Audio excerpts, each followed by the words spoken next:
Olá pessoal, tudo bem com vocês? Esse é o quadro Descomplica e hoje nós vamos falar como pensar estratégias de leitura para ensino e para aprendizagem. Se liga então aqui no canal.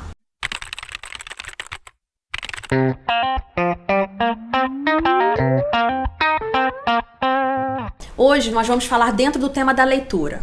Vamos falar nesse vídeo hoje sobre as estratégias que a gente pode pensar tanto para ensino quanto para aprendizagem em leitura. E para falar de leitura, eu vou precisar retomar algumas questões um pouquinho mais conceituais e teóricas, e essas questões mais conceituais e teóricas são com base em textos de algumas pessoas que eu vou colocar um pouquinho aqui dentro do nosso canal. Dois textos super importantes vão ser retomados nesse vídeo hoje. Um é o do professor Diego Vargas, um artigo que ele publicou em 2018, e um outro é um artigo que eu e a professora Fabiana publicamos em 2019. Vai estar aqui no link, o linkzinho para vocês acessarem na descrição do nosso canal.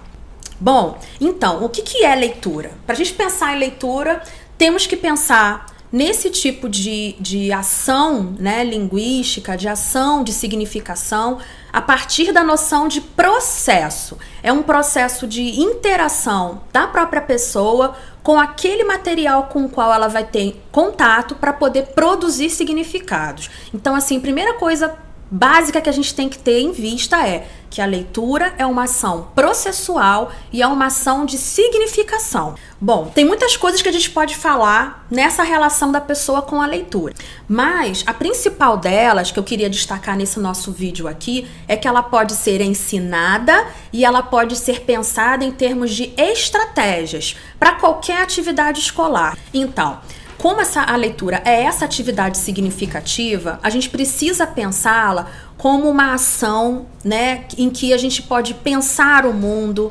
significar o mundo. É um espaço privilegiado de construção de sentidos. Não é uma obrigação enfadonha a ser feita, como algumas vezes é até colocada dessa maneira no espaço escolar. E, gente, nesse sentido, o leitor ele tem que ser pensado para além desse espaço funcional. Ele tem que ser pensado como uma pessoa ativa, tem que ser pensado como uma pessoa que significa e desautomatizar essa relação de transmissão de saber, conexão com o texto que ele está lendo, e a partir dali que ele vai poder ler, é retomar aquela informação direta do texto, e só isso. Também é isso, mas não é só isso. E por isso que eu estou trazendo essa discussão nesse texto, e eu vou fazer alguns outros também para a gente poder pensar essa relação. Bom, gente, então pensando essa relação leitor-texto e sabendo também que dentro do espaço escolar o professor vai ser o grande mediador desse processo, hoje eu quero, né, de uma maneira bem rápida e descomplicada, trazer para vocês uma pequena noção sobre algumas possibilidades de estratégia de aprendizado em leitura.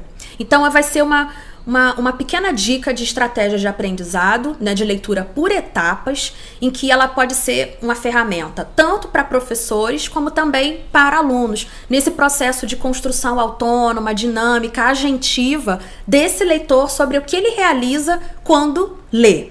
Sabendo que a atividade de leitura ela é processual, sabendo que a atividade de leitura é um processo de inter-relação entre leitor e texto, a gente também precisa considerar que ela é uma atividade que envolve instâncias de relação da pessoa com o mundo, tanto no âmbito social, como no âmbito político, como no âmbito institucional. Qualquer espaço em que a pessoa esteja, em termos daquele texto com o qual ela vai ter contato, ela vai produzir significados ativamente, vai agir sobre o mundo quando pensa essa relação. Tá legal? Então hoje a principal dica para vocês é saber que a leitura, tanto para o leitor que desenvolve no seu espaço sozinho, como também num espaço escolar, através da mediação por meio do professor, a leitura precisa ser pensada em etapas. E num desses textos que eu retomei com vocês aqui hoje, como esse que eu produzi com a professora Fabiana, nesse material, a gente coloca que é importante pensar a leitura a partir de 3 etapas,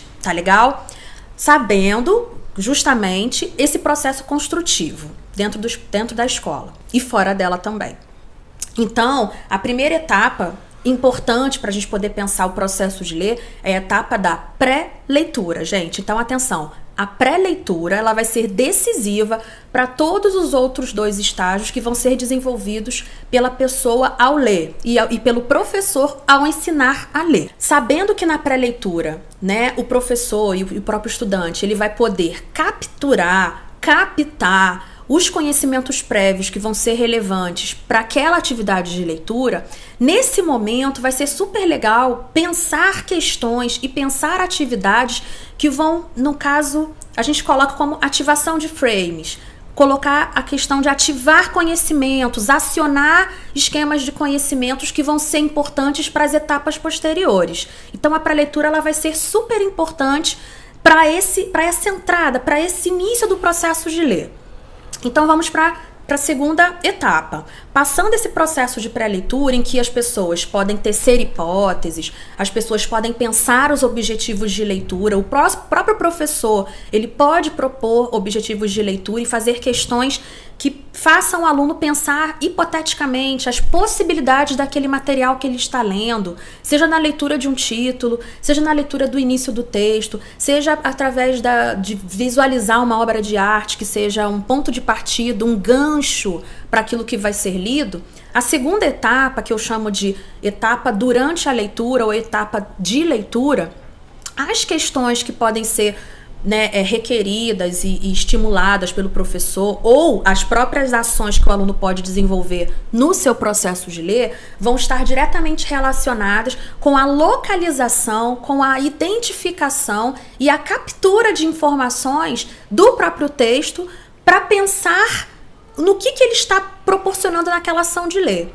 Para identificar as informações mais importantes, a identificação de palavras-chave, identificação de conceitos, identificação de questões, de informações, até relacionadas àquela primeira etapa. Nessa segunda etapa, da leitura em si, quando a gente captura informações, localiza questões, conceitos, o aluno e o próprio professor, quando propõe uma questão dessa, vai estar justamente, intimamente relacionado, inclusive, com os objetivos de aprendizado dessa leitura, desse texto.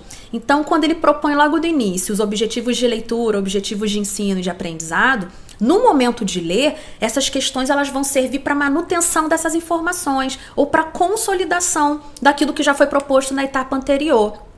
E ao identificar essas informações, esses conhecimentos nesse momento da leitura, inclusive, é possível pensar em termos de leitura como processo, que vai ser um momento super decisivo. Na mesma medida em que a gente identifica os objetivos e tece, pensa algumas hipóteses de leitura, ao ler, ou a gente vai confirmar, ou a gente vai precisar reformular as nossas hipóteses de leitura.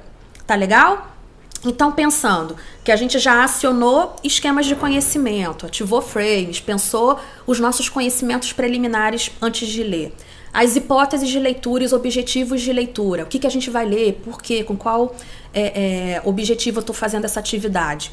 E aí, você já localizou, identificou, confirmou ou precisou reformular as informações a serem lidas, vamos para a etapa final, que eu vou chamar aqui de pós-leitura. Bom, gente, mas antes de eu falar da pós-leitura, fica a dica para vocês. Se inscreva no canal, ativem o sininho para que vocês estejam sempre, informados das novidades, de qualquer coisa que a gente esteja publicando aqui no nosso canal Linguagem na Lata. Vamos então para a terceira etapa de leitura?